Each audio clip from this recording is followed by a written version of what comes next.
under the Olympics right now. So for India to prepare itself under the esports categories, we will have to build that foundation. Like every game has some foundation coming from all over. And we have seen in the digital content ecosystem and the digital content economy that has got established, esports is having a following all over the world. Of course, there are certain, certain hurdles that we have faced so far because people didn't have the right environment to play, people didn't have a right environment to follow, and people didn't have the right arenas that are required for esports. So esports is going to be one of the schools under the IAC, which is called the School of Video Games and Esports, and we are also going to have management programs in esports because that's the next big wave that we are seeing. The youngsters will have their careers to make into, and also the management of esports as a tournament. Like today, you see a lot of people getting engaged with all the IPL teams and all. The similar kind of things is going to be repeated with the esports in time to come. So we want to ensure that the kids who want to make their careers into these arenas, whether they are athletes who are playing the game or they are actually followers or they are testing the game or they are also into the management of the sport, all aspects of video gaming and esports will be under IICT, and that's why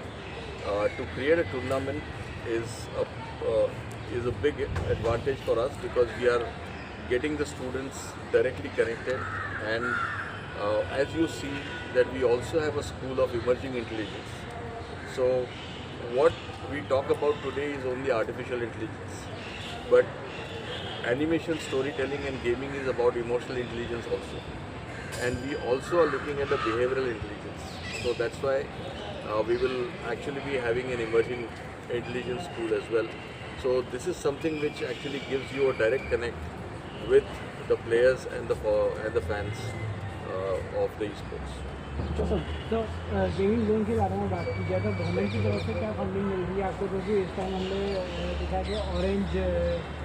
करके आपको जो है orange economy करके भी आप लोग को funding की जा रही है, तो कितनी ज़्यादा हेल्पफुल है वो तो फंडिंग आपके लिए? सो देखिए, ऑरेंज इकोनॉमी के अंडर में हम लोग को जो फंडिंग हुई है वो प्रीडोमिनेंटली इसका जो इंफ्रास्ट्रक्चर है, आपको मालूम होगा कि नेशनल एजुकेशन पॉलिसी में 6वीं कक्षा से अभी बच्चे लोग creative arts, performing art, design, sports ले सकते हैं। तो हमारे यहाँ पे पहले ऐसा था कि अगर हमको सिनेमेटोग्राफर बनना है या एनिमेटर बनना है तो हम 12वीं के बाद ही कहीं जाके कुछ कर पाते थे, और जैसा इंजीनियरिंग के लिए फिज़िक्स, केमिस्ट्री, मैथमेटिक्स और मेडिकल के लिए फिज़िक्स, केमिस्ट्री, मैथ्स होता है, बाद में कॉमर्स के लिए पाथवे होता है, ऐसा हमारी इंडस्ट्री के लिए कोई पाथवे है नहीं। तो हम ये चाहते हैं कि ये पाथवेज हम पहले से क्रिएट करें, क्योंकि बच्चे जो करियर बनाना चाहते हैं वो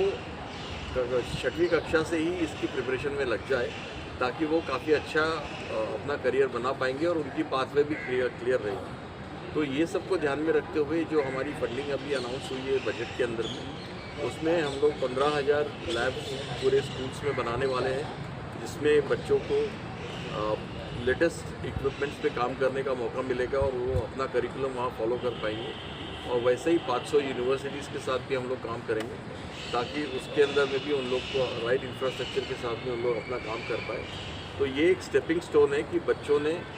अर्ली एज में अगर अपना करियर डिज़ाइन में, परफॉर्मिंग आर्ट्स में और क्रिएटिव आर्ट्स में बनाना चाहा तो वो वहाँ से ही अपने सब्जेक्ट सेलेक्ट कर सकते हैं।